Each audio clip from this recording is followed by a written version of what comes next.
Hi, my name is Lillian Szpak, and I am a City of Langford Councillor. And tonight I'm going to read you one of my grandchildren's favorite stories, and it is called Rotten Island.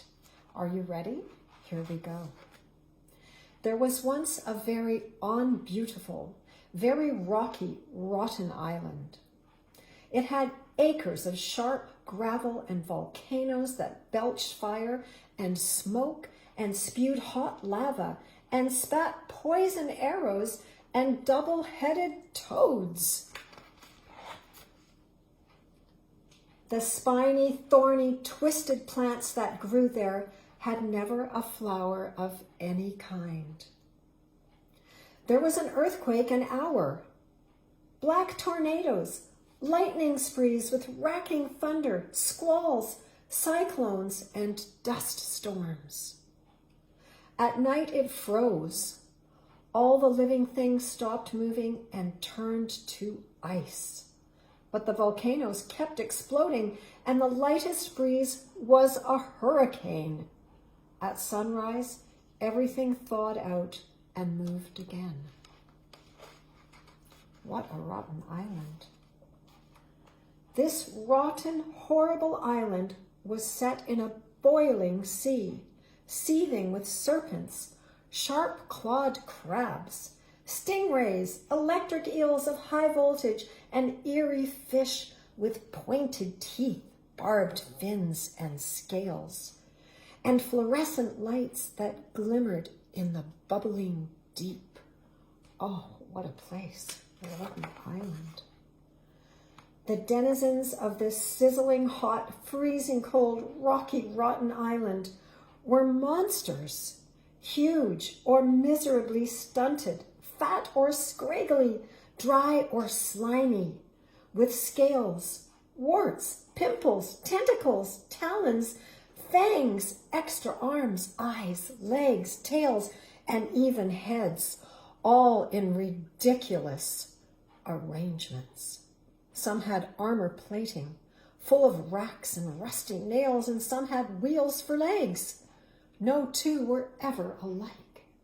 Look at these monsters. Oh my goodness, I wouldn't want to run into one of those. The insects there could get as big as barracudas. Goggle-eyed with chopping mandibles, bug-eyed and hairy with stinging tails and clacking shells covered with grit and petrified sauerkraut. There was no shortage of anything ugly. Oh, so ugly. All these horrid creatures dined on one another. The thorny plants were their vegetables. For dessert, they ate gravel. No one ever went hungry. Whenever two of these hideous creatures passed each other, slithering, creeping, or crawling by, they'd hiss or spit or shoot a bit of flame by way of greeting. They were vain and jealous.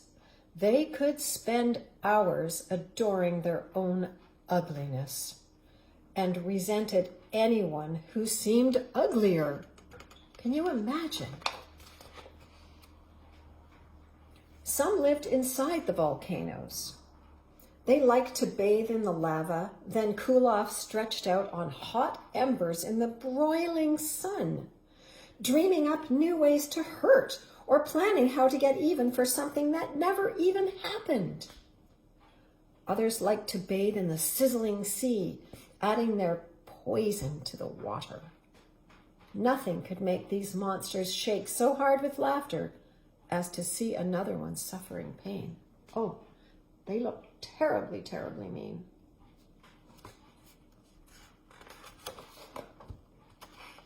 They loved their rotten life. They loved hating and hissing at one another, taking revenge, tearing and breaking things, screaming, roaring, caterwailing, venting their hideous feelings. It tickled them to be cruel and to give each other bad dreams. Rotten Island was their paradise. One day, out of nowhere, a mysterious object made its appearance. A lovely flower with blushing petals growing in a bed of gravel. The first ones to see it were afraid, then very, very angry. They snorted fire and made menacing sounds. They had never seen anything so beautiful. They found it scary and repulsive. Soon everyone heard about the flower and came to see it, and everyone was angry. They roared and hissed and clawed the ground. They wanted to be rid of that flower, but did not dare touch it. Another flower grew in another place, and then still another at the foot of a volcano. The yellow gremlin who discovered this flower, a delicate pink peony, went out of his mind. He ran raving over the rocks, howling curses until he fell off a cliff and lay in a coma for 2 days, after which he got up and ran away again. He's falling off the rock because he saw a flower and he had no idea what it was. He's terrified of it. The monsters grew more and more suspicious. They slunk about, depressed or delirious, accusing each other of planting the flowers out of spite to spoil their paradise.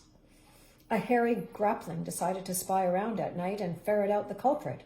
He hid behind a rock and waited, but when night fell, he was congealed into an ice statue and never learned what he wanted to know. The island was in an ever-increasing uproar.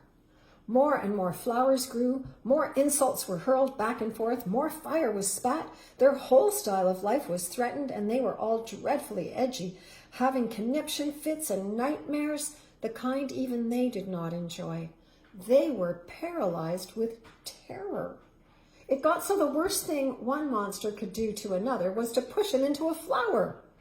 It made them hysterical with rage. Oh, they're pushing each other into a flower. From cursing and blaming, scratching and shoving, they took to serious fighting, and all their deepest demons of hate tore loose, much as they had all abominated and loathed one another before. It was nothing to how they loathed and abominated now, but it no longer gave them pleasure.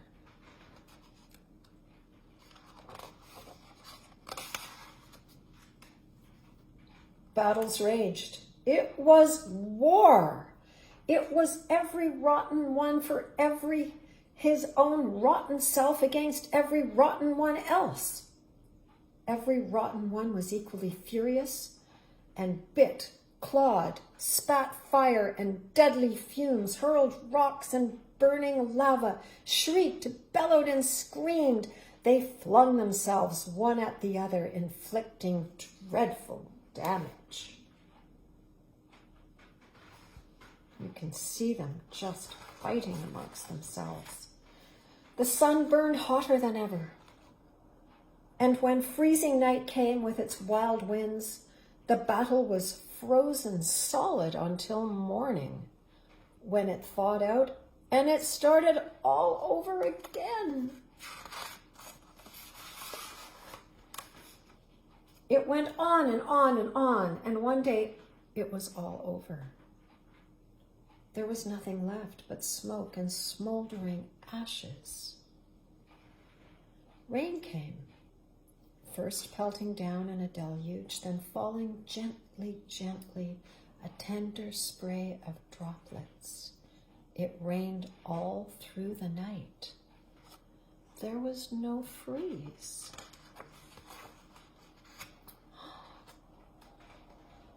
At dawn, the rain was over, and Rotten Island was no longer a rotten island. Where all those fearsome creatures had given up their ghosts, there were now flowers of all possible kinds, each one as lovely as the rest. The ugly sea monsters had fled, leaving a clean blue sea. Over this flowering paradise, the heavens were spanned by a glorious rainbow. What a beautiful rainbow, and what a beautiful garden of creation. It wasn't long before the first birds came to the new, beautiful island. And that's the story of Rotten Island. It has a wonderful ending. Thank you for letting me read you this story. I hope you enjoyed it. Bye-bye.